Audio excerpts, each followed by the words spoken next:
Après le Sénat et l'Assemblée nationale hier, c'était jour de rentrée aujourd'hui pour le Conseil économique, social et environnemental. Vous suivrez dans un instant les temps forts de la cérémonie de l'ouverture de la deuxième session ordinaire.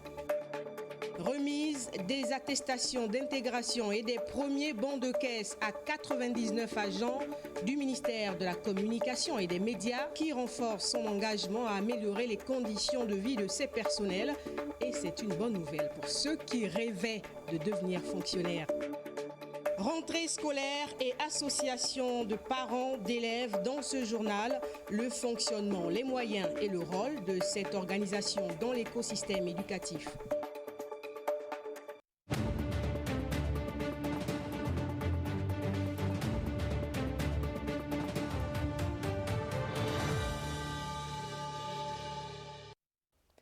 Bonsoir à tous, ravi de vous retrouver et bienvenue dans ce journal.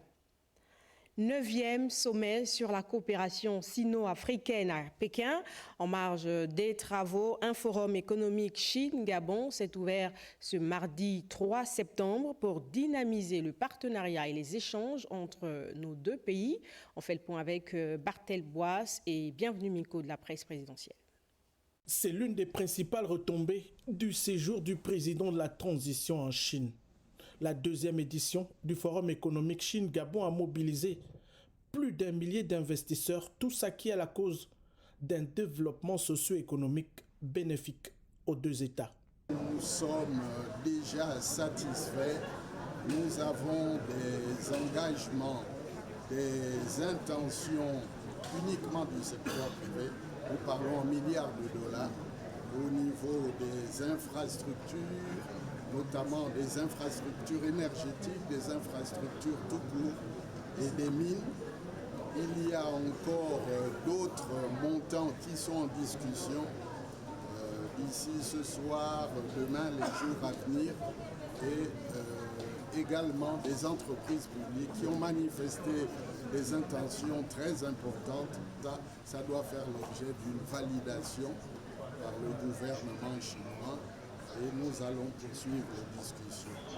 L'événement de Beijing est donc l'occasion de nouer de nouveaux partenariats d'affaires pour la promotion d'investissements directs étrangers en République gabonaise. Le Gabon est de retour, il y a une forte attractivité. En dépit du contexte de transition que nous connaissons, les entreprises chinoises ont répondu présent et cela présage de bonnes choses pour les années à venir. Pour le plan national de développement de la transition, la rencontre de la capitale chinoise a pour objectif principal de renforcer la coopération économique sino-gabonaise et d'identifier de nouvelles opportunités économiques dans le droit fil de la vision impulsée par les deux dirigeants Xi Jinping de Chine et Brice Clotaire Oligui Nguema du Gabon. Et au deuxième jour de leur visite en Chine, Brice Clotaire Oligui Nguema et son épouse ont visité le musée de la Cité interdite. Le couple présidentiel a parcouru l'ancien palais impérial situé au cœur de la capitale. On retrouve Barthel Boisse et bienvenue Miko. À la découverte de la Cité interdite, sur toute l'étendue de sa superficie de 72 hectares, le palais impérial que le couple présidentiel visite ce jour est le plus vaste complexe antique au monde.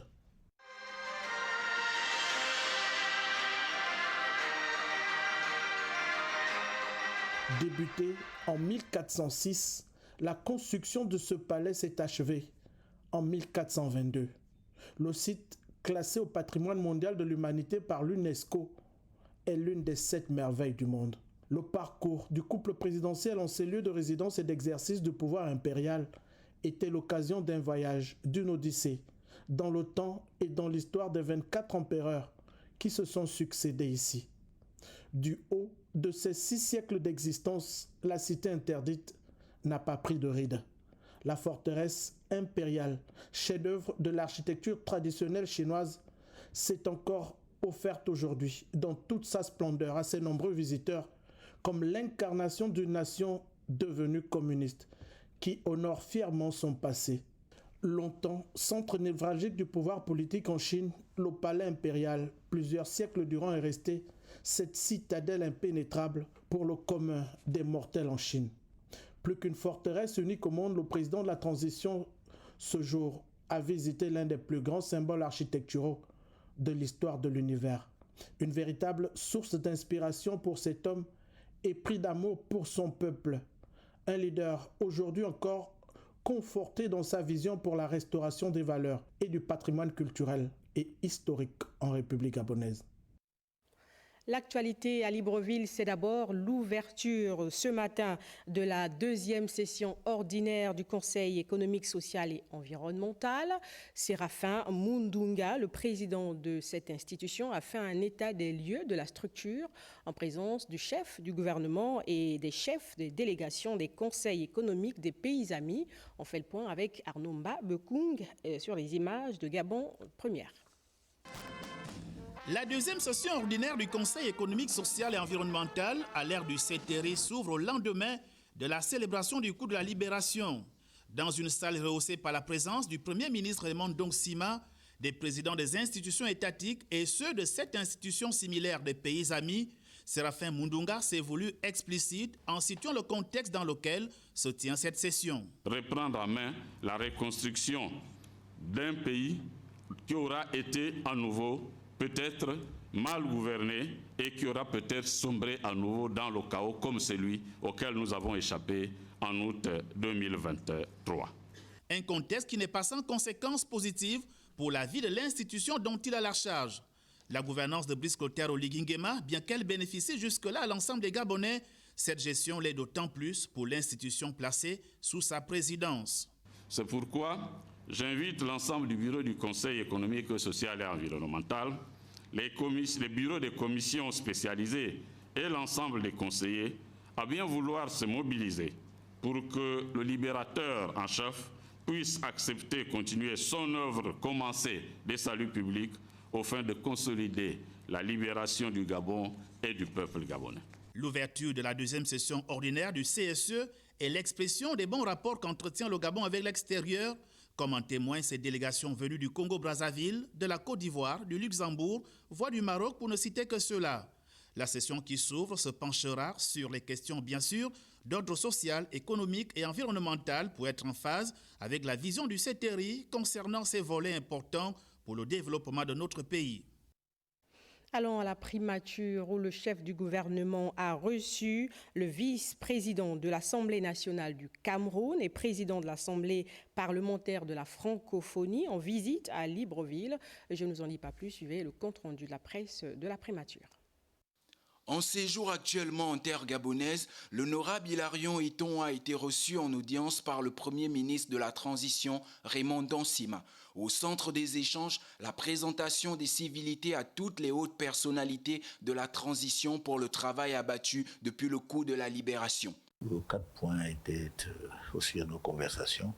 D'abord, le remercier pour cela, lui dire toutes nos félicitations pour la mission qui lui a été confiée par la plus haute autorité de l'État et naturellement lui souhaiter formuler des vœux pour qu'il puisse réussir dans sa mission. Puis lui faire part des observations, notre admiration pour la manière dont le processus de retour à l'ordre constitutionnel est en train de se faire. Le numéro 2 de l'Assemblée nationale du Cameroun a vivement félicité tous les dirigeants des institutions de la transition, en tête desquels le chef de l'exécutif gabonais, pour le soutien qui lui a été apporté lors de son élection à la tête de ce Parlement international. L'Assemblée parlementaire de la francophonie a décidé d'accompagner ce processus-là, notamment en révisant le mécanisme de vigilance démocratique qui est très rigide et naturellement je remercie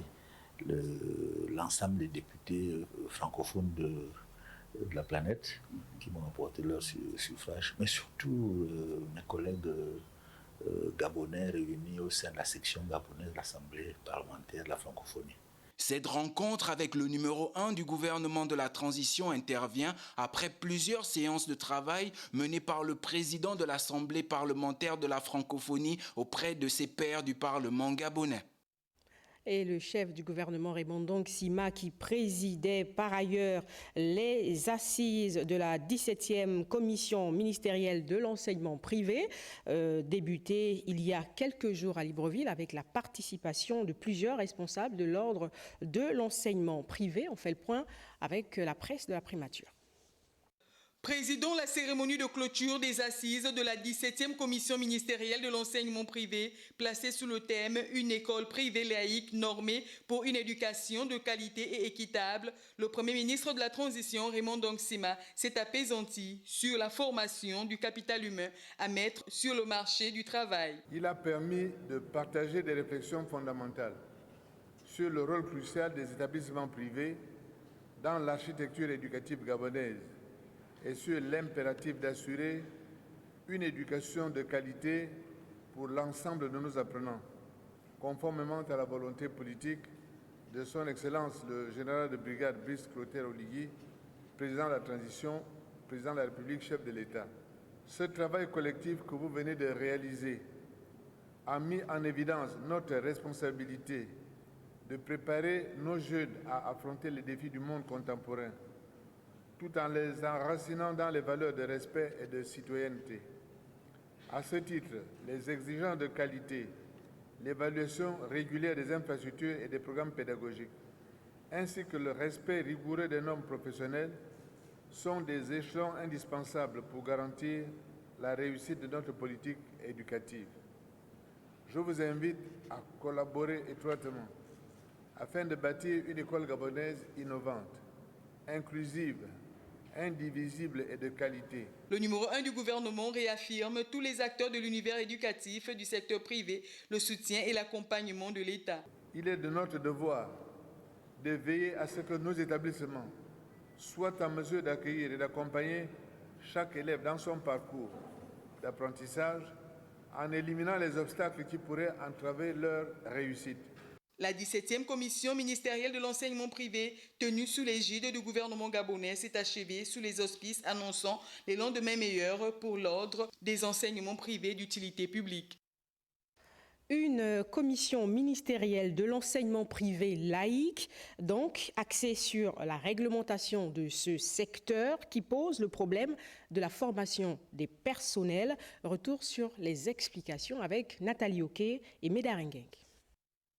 Réunis au complexe Ali Bandeng, les experts de l'enseignement privé laïque participent aux assises pour réfléchir sur les mécanismes de fonctionnement du secteur privé, notamment celui de la formation des personnels, un volet souvent décrié. La quête de la normalisation de notre secteur d'activité ne saurait se limiter exclusivement à la régularisation des situations administratives, juridiques et commerciales. Elle devrait également porter sur les aspects pédagogiques. L'enseignement privé se doit, autant que faire se peut, de respecter les normes publiques quant à la qualification du personnel enseignant, aux ressources et équipements pour l'enseignement. Sur cet aspect, les autorités gouvernementales exigent à ces établissements de se conformer aux directives et aux programmes officiels. Pour avoir un système éducatif de qualité, inclusif et compétitif, jouissant d'une notoriété, s'exprimant positivement au-delà de nos frontières, le respect de la réglementation en vigueur ne saurait être vu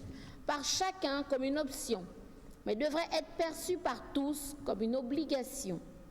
C'est dans ce sens qu'à l'ère de la restauration des institutions de notre pays, le contrôle permanent de l'application stricte de la norme en vigueur et de l'évaluation rigoureuse de la qualité des structures et des équipements de vos établissements constitueront désormais des actes majeurs auxquels l'ensemble des établissements scolaires de notre système éducatif sera régulièrement assujetti pour s'assurer que ce dernier répond aisément aux défis d'une éducation moderne. La qualité des apprentissages, la formation des personnels demeure une priorité, toute chose qui amènera ces experts à s'impliquer sur le fonctionnement de ces établissements privés laïques au sortir de ces travaux. Et à propos de ce sujet, revenons sur les conditions de création d'un établissement privé en République gabonaise. Quelles sont les lois qui régissent l'enseignement et quel est le niveau de contrôle pédagogique de l'État avec Cabrel Guilain-Lemami et Pierre Claverella. Les établissements privés, tout comme ceux du public, contribuent largement à la formation de la jeunesse gabonaise. Ils sont fondés par la volonté des personnes ou groupes de personnes désireuses d'apporter leur savoir-faire dans la société. L'enseignement privé laïque, par son engagement, sa diversité et sa complémentarité avec l'enseignement public, enrichit notre paysage éducatif. Cependant, l'ouverture d'une structure privée doit répondre à des conditions bien spécifiques. Il faut d'abord que l'école ait d'abord l'autorisation à fonder. Après l'autorisation à fonder, l'autorisation à ouvrir. Et pour cela, il y a un certain nombre de documents, d'éléments qu'il faut présenter. Il faudrait d'abord qu'il y ait soit le fondateur qui est pédagogue, soit le représentant qu'il est, et les deux maintenant réunissent les documents. Nous avons enregistré entre le 6 et le 17 mai 2024 432 demandes de décret, dont 390 dossiers d'habilitation à fonder, 31 dossiers d'autorisation d'ouverture et 11 demandes de reconnaissance d'utilité publique. La constitution du dossier de demande de décret d'habilitation se confère donc à la loi numéro 21/84 du 29 décembre 1984 fixant les règles applicables à l'enseignement privé, de même au décret numéro 1583/Mineduc du 25 septembre 1985 fixant les conditions d'ouverture et de reconnaissance d'utilité publique. On renvoie le dossier au ministère pour maintenant soumettre ce dossier à la commission qui siège une fois par an. Et c'est la commission maintenant qui valide de l'habilitation à fonder ou de l'habilitation à ouvrir, ou alors les deux. Au regard de toutes ces conditions à remplir, l'on se demande comment certaines structures, ne remplissant pas les critères exigés, exercent librement sur le territoire national. Et au moment où nos jeunes apprenants renouent avec les salles de classe, la question de l'acquittement des frais d'adhésion à l'association des parents d'élèves alimente encore un peu plus les débats au sein des familles. La confusion ne s'estompe pas au sujet de son caractère obligatoire, comme pour d'autres préalables au dossier de l'élève. Doris Krozonkulu et Richard Moubiwa nous expliquent. Dans la salle numéro 10 au complexe scolaire Jean-Hilaire Obamé Yégué, les parents d'élèves cherchant à inscrire ou réinscrire leur progéniture. Plusieurs documents leur sont demandés, à l'exemple des frais de l'association des parents d'élèves. J'ai 3 enfants que j'ai fait inscrire et ça m'a coûté 2000 francs, les 3 enfants. Donc l'association des parents d'élèves. Ça fait du bien, c'est pour un meilleur suivi des enfants. Déjà, il y a les barrières, tout et tout. J'estime seulement que mon souhait, c'est qu'on mette des agents de sécurité à l'entrée. Si tant est que la scolarité est gratuite au Gabon cette année, comme annoncé par les autorités de la transition, l'APE, quant à elle, demeure obligatoire dans certains établissements, à l'instar du complexe scolaire Nelson Mandela. Les questions qui concernent l'APE réellement ne relèvent pas de ma compétence parce qu'il s'agit normalement d'une organisation extra, une assemblée générale qui tienne soit en début de rentrée scolaire ou bien à la fin de l'année scolaire. Donc le président m'a rencontré dès le lundi 26 pour présenter le projet et de me dire que cette année, l'APE devait être obligatoire pour permettre à la structure d'accompagner réellement l'établissement. Le paiement de ces frais liés à l'association des parents d'élèves dans les établissements scolaires suscite une levée de bouclier auprès des parents tuteurs des apprenants. Alors, quelle est la destination finale prise par cette manne financière ? Et nous avons justement voulu connaître les règles de fonctionnement et de création de cette organisation et surtout son rôle finalement dans l'écosystème éducatif avec Ingrid Bijou-Mombo et Richard Moubiwa. J'ai payé également l'APE 3 000 au niveau du lycée de Siban. Chaque début d'année scolaire, les mêmes plaintes, les associations des parents d'élèves APE, acteurs majeurs dans le processus d'accompagnement et le suivi des élèves pour leur réussite, dont le rôle semble être ignoré par certains. Pourtant, son existence obéit à un cadre légal. La loi de décembre 1962 permet aux associations de pouvoir s'organiser, le Conseil national puisse exister et les APE bien sûr qui finalement vont s'affilier à ces grands organes. Concernant les coûts, qu'est-ce qui justifie la variation d'un établissement à l'autre? La cotisation, elle est unique. La loi permet au maximum de cotiser 10 000.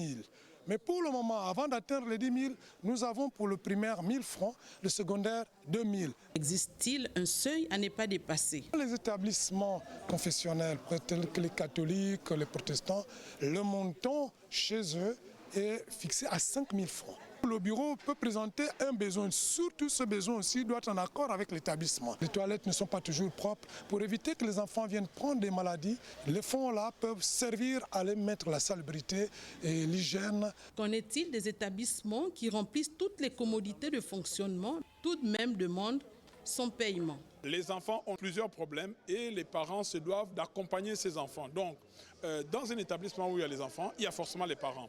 Et comme les problèmes des enfants ne peuvent pas être débattus par tous les parents à la fois, on met en place une association pour défendre les intérêts des enfants. Suivi du travail des apprenants.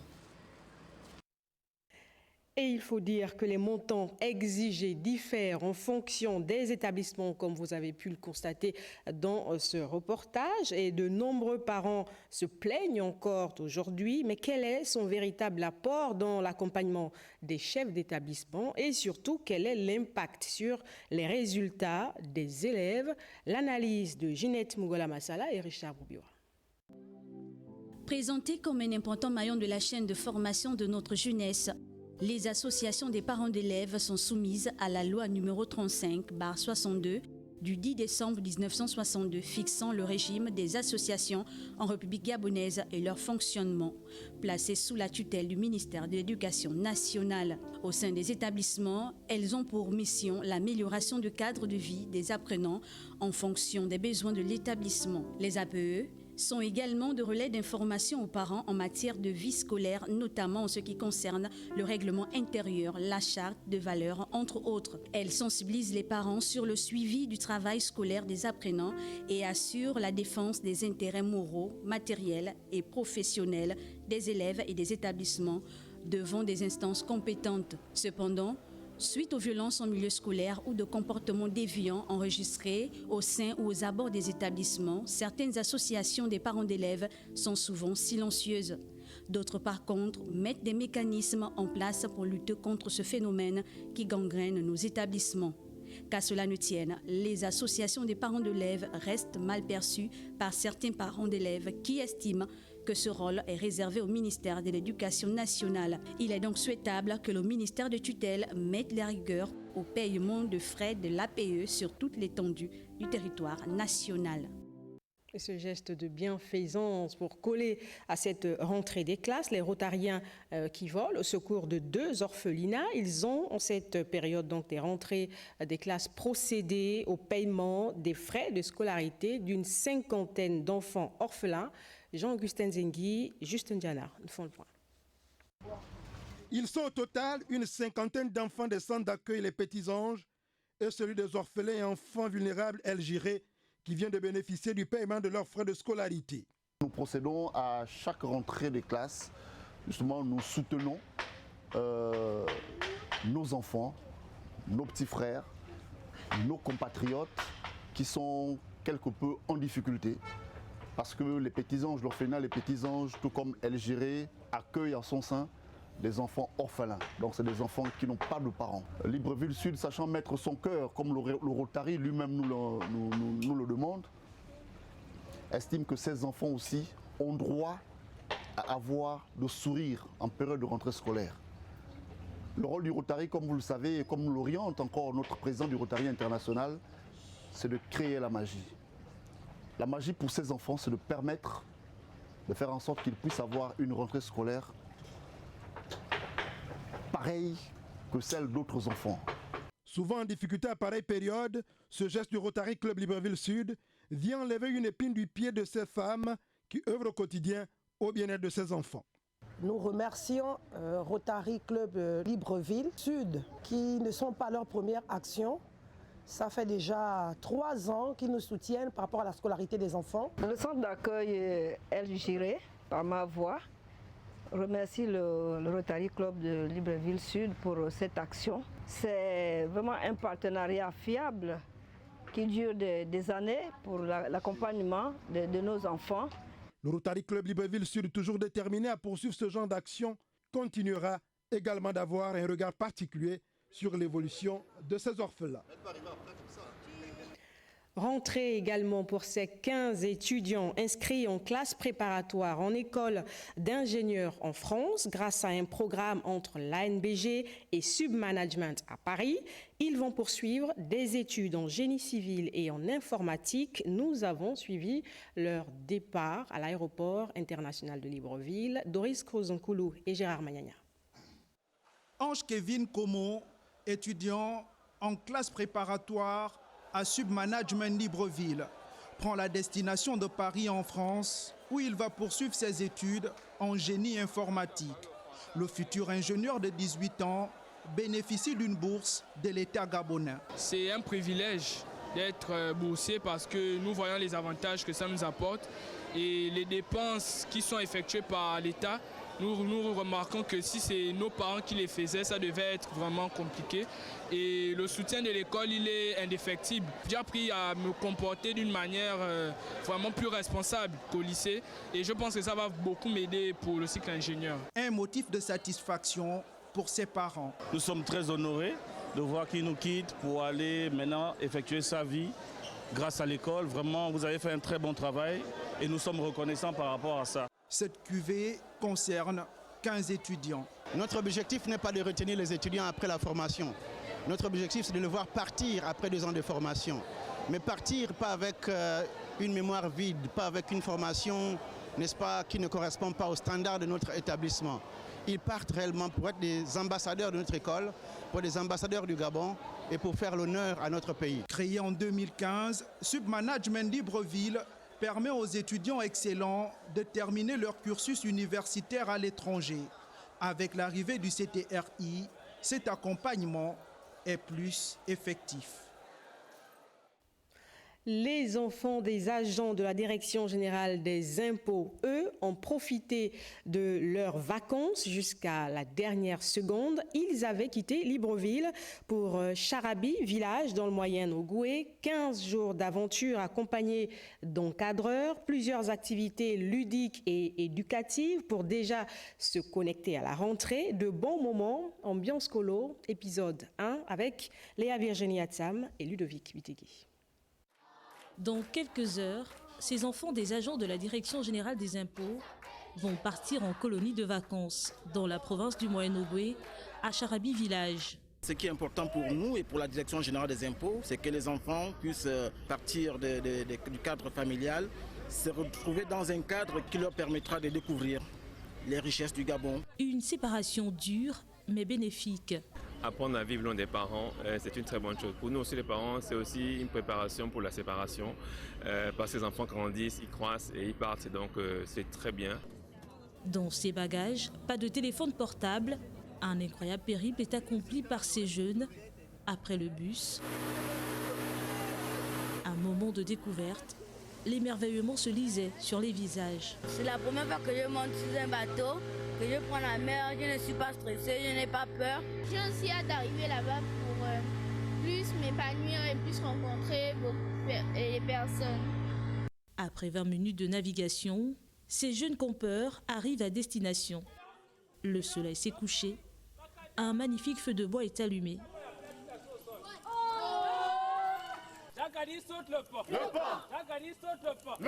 Ces jeunes, dont l'âge varie entre 6 et 17 ans, viennent d'embarquer dans une expérience.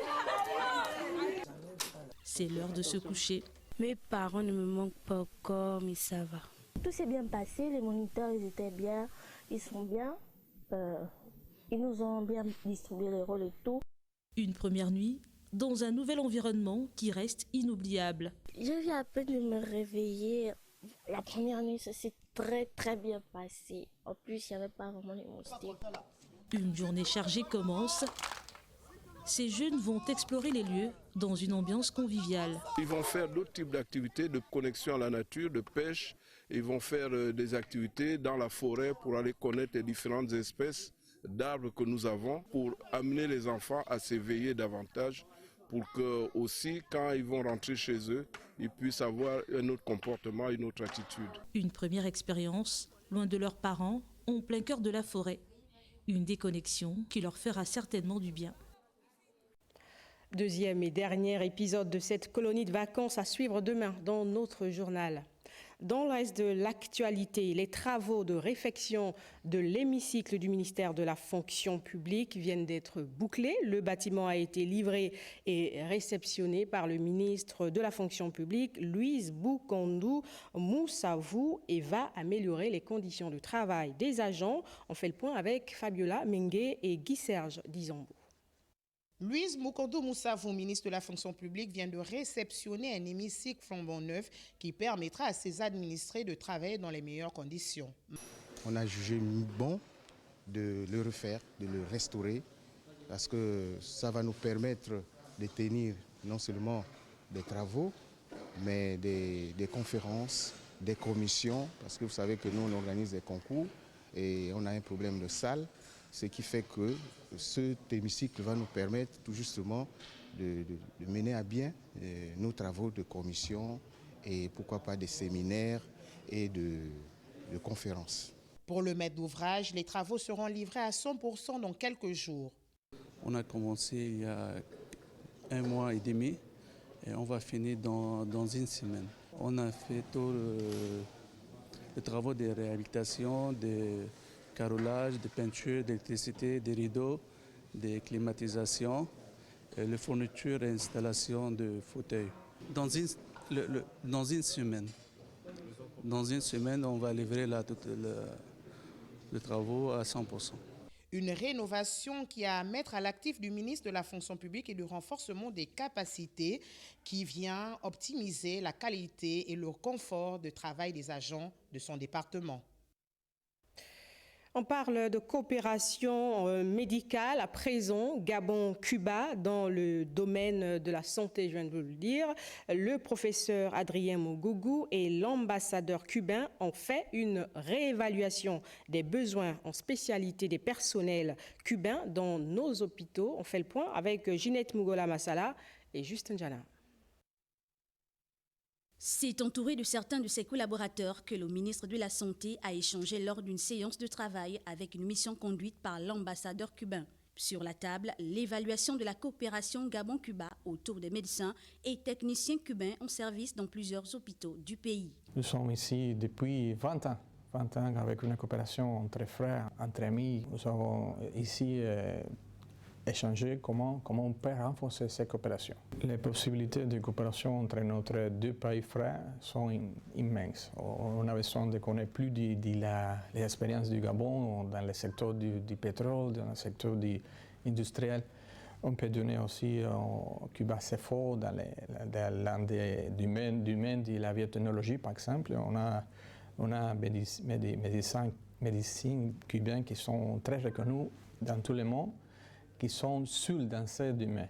Une vingtaine des 45 coopérants cubains pourraient rester après l'échéance de décembre et pourraient être rejoints par une quinzaine d'autres, dont des spécialités comme la chirurgie, l'épidémiologie ou encore la biomédicale. Des spécialités qui procurent la tutelle. Il est question de regarder comment élaborer ou aboutir à la signature d'un nouvel accord de coopération entre nos deux États, notamment en personnel spécialisé dans nos structures hospitalières, que ce soit les spécialités médicales ou aujourd'hui dans la maintenance de nos équipements. Le diplomate cubain et le ministre gabonais de la Santé se sont engagés à examiner dans les prochains accords la question de la formation en spécialité de médecins gabonais à Cuba.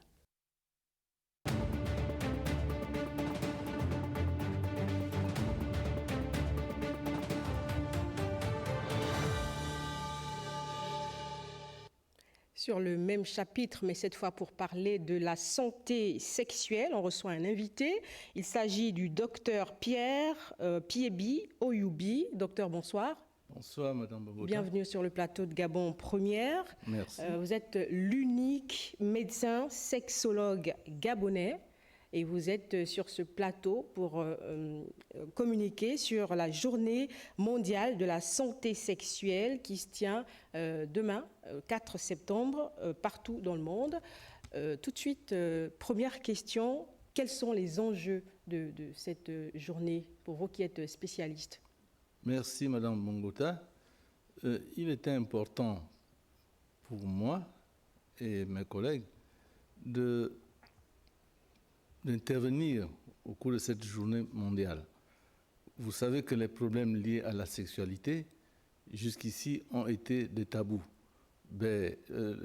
L'évolution sanitaire aidant, nous comprenons que plusieurs personnes ont besoin de comprendre ce qui se passe autour de leur vie sexuelle. Justement, être en bonne santé sexuelle, c'est quoi exactement? Être en bonne santé sexuelle, c'est être dans un état de bien-être physique, émotionnel, mental et social. C'est ça, être en bonne santé sexuelle. Ce qui est sûr, c'est que la santé sexuelle, contrairement aux autres santé, ne se reconnaît pas par le faciès. Tout ce qui se promène, qui ont des problèmes de sexualité, personne ne peut s'imaginer que telle ou telle personne, individu, a une souffrance sexuelle. C'est pour cela que nous devons en parler, nous devons apporter des éclaircissements autour de ces questions qui, jusqu'à présent, sont considérées comme tabous. Et plusieurs activités vont être initiées par vous, en tant que spécialiste. Oui. Au programme, oui, de quoi va-t-il s'agir? Demain, le 4 septembre, date retenue sur le plan mondial pour célébrer cette journée. Au niveau de Libreville, nous avons retenu, le thème retenu d'abord, c'est qu'il n'y a pas de bonne santé sexuelle dans un organisme malade.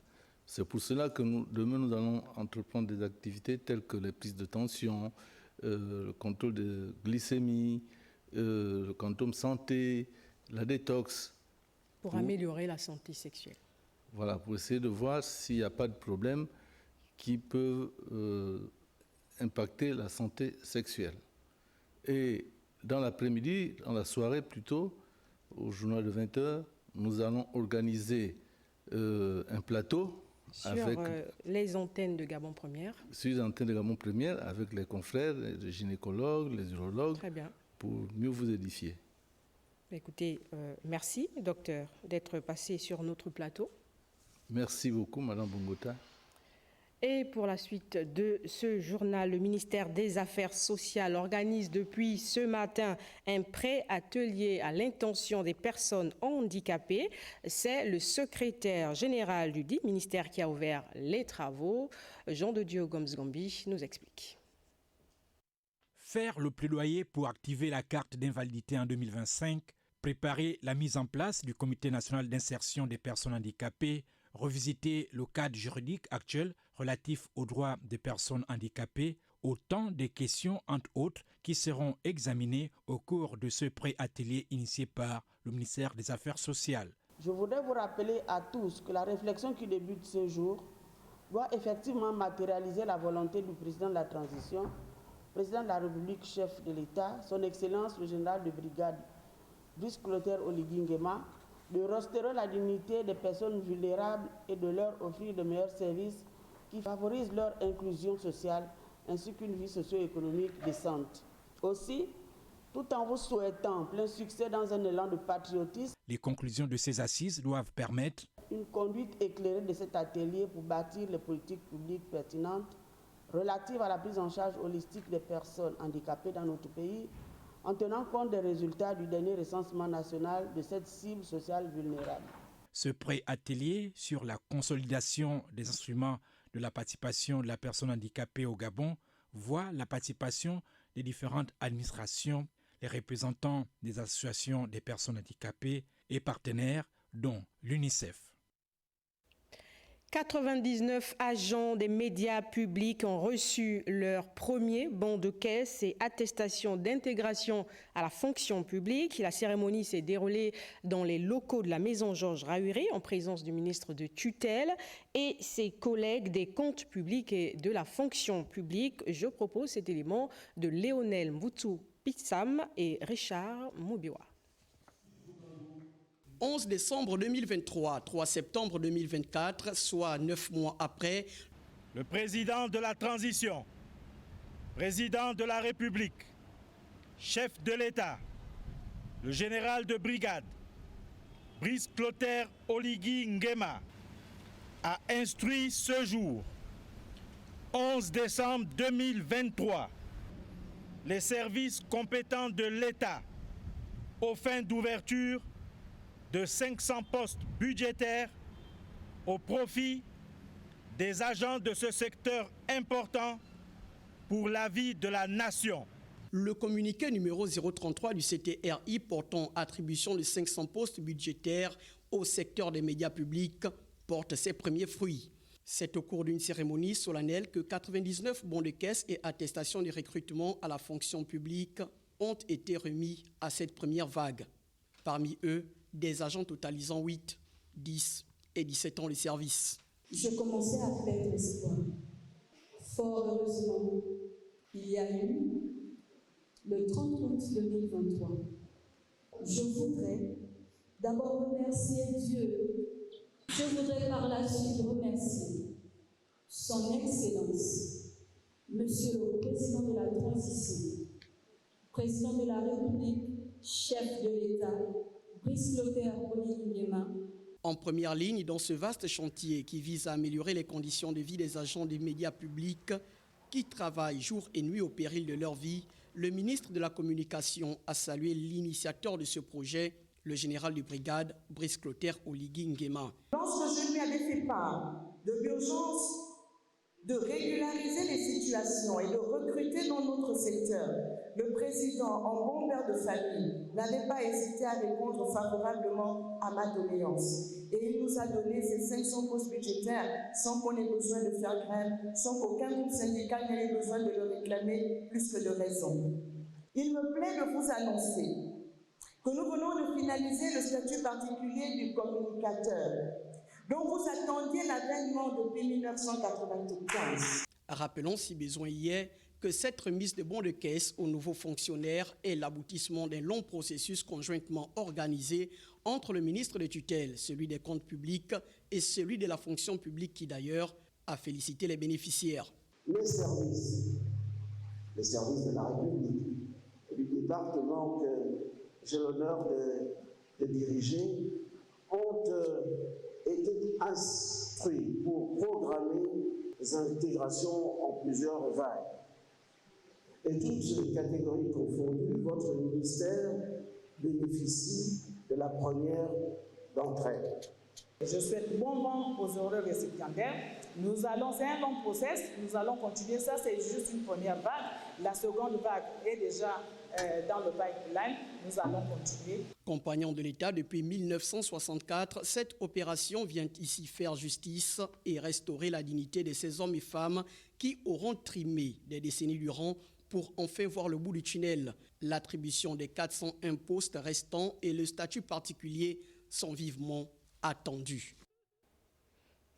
Parlons à présent de ces gestes d'entraide et de partage d'un mécène jeune cadre gabonais à l'endroit de ses compatriotes de Mwanda. Nous sommes dans la province du Haut-Ogooué. Au nombre des actions menées, l'aménagement du marché de Moukaba et d'une épicerie pour un jeune handicapé. Joyce Lorna-Wangi nous fait le point. Restaurer la dignité des citoyens, c'est l'une des batailles du président de la transition dont plusieurs cadres prennent désormais la mesure. À Mwanda, dans le Haut-Ogooué, la notion de partage et d'entraide a bien été apprise. D'abord avec la remise à neuf de cette maison pour offrir un toit décent à cette famille. Aujourd'hui, c'est avec le cœur, parce qu'on s'aime entre nous à Mwanda. Je n'ai pas voulu te donner cette maison sans télévision, sans lit. Est-ce que vous poussez des cris de joie? Au nom du chef de l'État, Au nom du général Brice Oligui Nguema, je pose ces actes à Mwanda. Puis une bouffée d'oxygène et surtout des meilleures conditions de vente pour ces commerçants du petit marché de Moukaba. Quartier là, toutes tes mamans sont là. Faut pas te décourager parce que nous sommes derrière toi. Et tu dois nous amener de l'avant. Papa, nous te disons merci. Nous te disons merci. Pas en reste, ce compatriote handicapé, longtemps démuni, voit son avenir un peu plus radieux. Je demande que le Seigneur puisse lui donner beaucoup de sagesse. Vraiment qu'il continue à bien travailler, qu'il aide les Gabonais. Vraiment, ça m'épanouit. C'est vraiment une grâce d'avoir un chef de l'État qu'il ait de bons conseils autour de lui. Des actions sociales soutenues par Arnold Cobert-Lebomo, qui ne cesse également d'entretenir les femmes, mais aussi la jeunesse, autour de la cohésion sociale et l'unité pour que le vivre ensemble soit davantage mis en avant.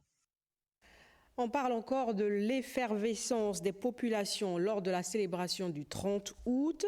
À Lastourville, la fête a été marquée par une marche populaire en hommage aux membres du CTRI pour leur engagement au service de la République. Regardez.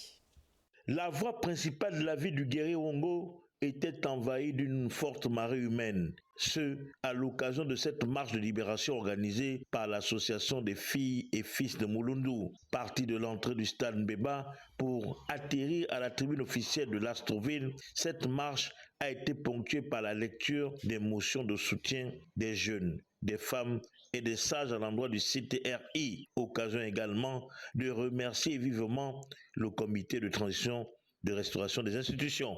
Cette marche est un acte de solidarité et de reconnaissance envers le comité de transition pour la restauration des institutions qui a pris le risque, de grands risques, pour libérer notre pays, le Gabon. Il était également question de voir la ville de Lastourville se transformer par des actions déjà entamées par le CTRI. C'est triste de le constater. Ceux qui dénigrent Mulundu peuvent ne pas avoir tort. Nous pouvons nous-mêmes le constater. La poussière qui est dans notre commune. Lastourville est par exemple la seule commune qui a en plein centre-ville une gare routière. Regardez derrière vous. Et enfin, l'appel au oui pour les enjeux à venir, notamment le référendum futur. Nous avons donc toutes les raisons de dire oui au prochain référendum. C'est ça ou c'est pas ça? Il est également noté que plusieurs Mulundois ont reçu des médailles dites de reconnaissance citoyenne. L'ambiance tout au long de cette journée de la libération à Lastourville a été entretenue par une fanfare spéciale. On reste dans l'Ogooué-Lolo où l'Union nationale étend sa base. La délégation conduite par son vice-président était en tournée dans les départements de Mulundu et de la Lolo-Bwengidi pour l'installation des cellules de cette formation politique. On regarde.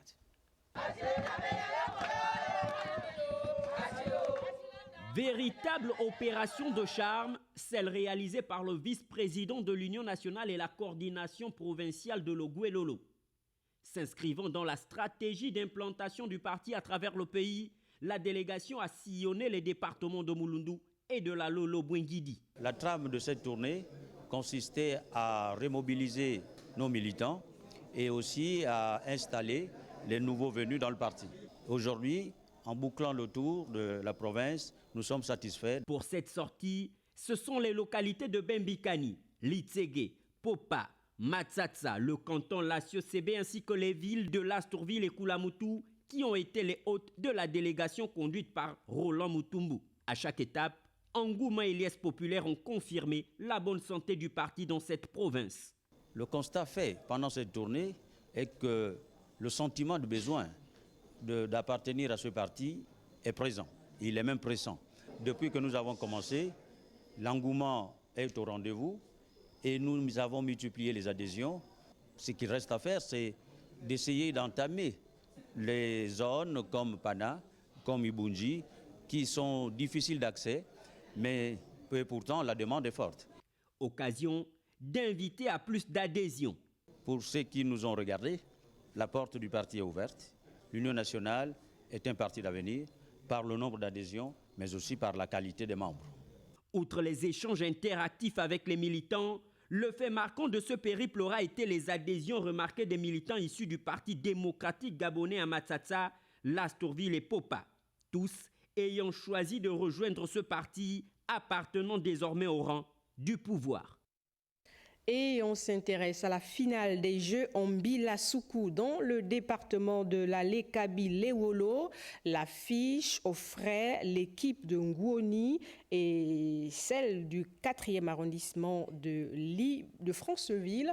L'affrontement, sinon les temps forts, avec Jean Romano Lubaluba et Fabrice Lemumba. La finale de la 15e édition des Jeux en Bila-Soukou s'est jouée au stade de Ngoni en présence des autorités locales dont le préfet de l'Ekabi-Lewolo, Théodore Issalangoy, qui a donné le coup d'envoi de la finale entre la formation locale de Ngoni en blanc et l'équipe du 4e arrondissement de Franceville. Après de belles occasions et plusieurs tirs non cadrés, les joueurs du 4e arrondissement qui ont tout de même souffert face à la défense de Ngoni solide ont rapporté cette édition au tir au but, alors que les deux équipes étaient à égalité un but partout au terme du temps réglementaire. Le 4e arrondissement s'est montré plus adroit en réussissant 3 tirs au but contre 2 pour Ngoni, dont les tirs ont échoué à chaque fois sur le gardien. Le trophée de vainqueur a été remis au 4e arrondissement de Franceville par le préfet Théodore Issalangoy.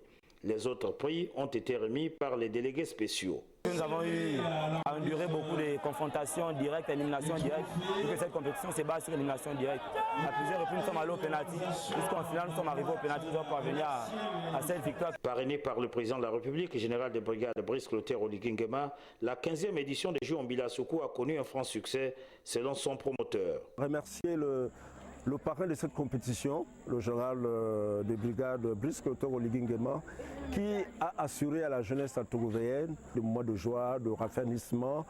On espère que le thème de cette année, donc la reconstruction de l'identité par le sport, a touché l'esprit de plus d'un. Rappelons que d'autres finales, notamment en corpo U18 et chez les femmes, se sont jouées le même jour. Sur ces rencontres, nous y reviendrons.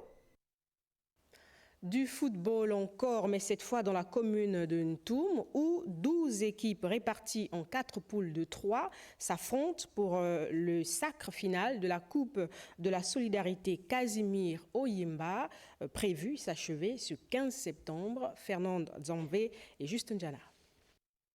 En hommage à son illustre organisateur Casimir Oyimba, la Coupe de la Solidarité fait son retour. Ce tournoi incarne les valeurs qu'incarnait le Premier ministre Casimir Oyimba, des valeurs d'intégrité, du mérite, de solidarité et du travail bien fait.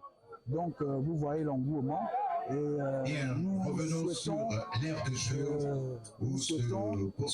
nous souhaitons effectivement que la compétition se déroule dans le cadre du fair play et que la meilleure équipe gagne. Et nous remercions les jeunes de Ntoum et les populations qui nous ont sollicité pour l'organisation de ce tournoi. Sur l'aire de jeu et enlevé de rideau, une affiche intéressante entre l'association sportive de Ndongo et Vipon.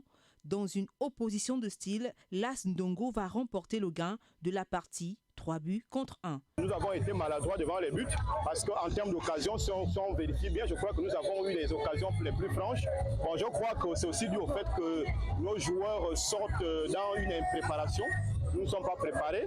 On a vu la première mi-temps, on a eu beaucoup de manquements. Le but de ce match, c'est de gagner haut la main.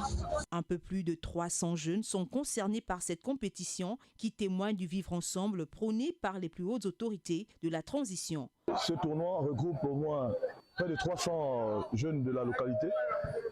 Et il se dit de donner la chance à tous ceux qui sont de la localité de Ntoum de pouvoir s'exprimer. C'est-à-dire, c'est pour non seulement valoriser les talents sur le terrain, c'est-à-dire les footballeurs, mais aussi valoriser le talent de l'arbitrage, par exemple. À noter à toutes fins utiles que plusieurs prix seront remis aux différents participants, en plus de la récompense réservée aux champions. Et pour votre 20h culture, on parle de la clôture de la première édition du Festival international du Mont Ibunji. Les invités ont eu droit à un cours magistral d'exécution de la sitar. Dans cet élément de Dave Moubele Pendi et Guy Franklin Mangenga, allons à la découverte de Gambas, un virtuose de la sitar, un instrument doté du pouvoir de communiquer les sentiments les plus profonds. On regarde. Le Festival international du Mont Ibunji, FIMI, pour cette édition a pour thématique modernité et préservation de la biodiversité. C'est une bonne chose que le festival arrive et qu'on puisse jeter un regard là-dessus parce qu'en réalité notre ville, notre département est bien connu parce que bon, la route est mauvaise, parce qu'il y a telle ou telle insuffisance. Mais au-delà de ces insuffisances, il y a des choses à promouvoir ici. Et dans ce qu'il faut découvrir ici, il y a naturellement le mont Ibunji. Et ce qu'il y a à l'intérieur qu'il faudra aller regarder. Et nous attendons toujours l'arrivée du ministre du Tourisme et ses équipes ici pour pouvoir faire en sorte que ce mont soit connu à travers le monde. Ici, dans le département de Lofou-Noy, il n'est pas rare de voir la biodiversité intacte, mais encore pour combien de temps, sachant les menaces de destruction avec la course à la modernité qui implique quelquefois un dérèglement des principes établis qui se font récurrents, surtout quand on sait que le développement passe par des voies d'accès qui déstabilisent quelquefois la quiétude de la biodiversité. Inviter tous nos amis amoureux de l'environnement, amoureux de la nature, de venir visiter le mont Ibunji sur le plan scientifique et même sur le plan culturel. Cette problématique va faire l'objet d'un échange qui rentre dans le cadre des activités du festival qui, mieux que les fils et filles d'Ibunji, Pové, Akele, Babongo et Massango pour en débattre autour d'un symposium. Et juste après ce journal, vous pourrez suivre un mini-magazine consacré aux chantiers et aux réalisations du CTRI à Franceville, dans la province du Haut-Ogooué.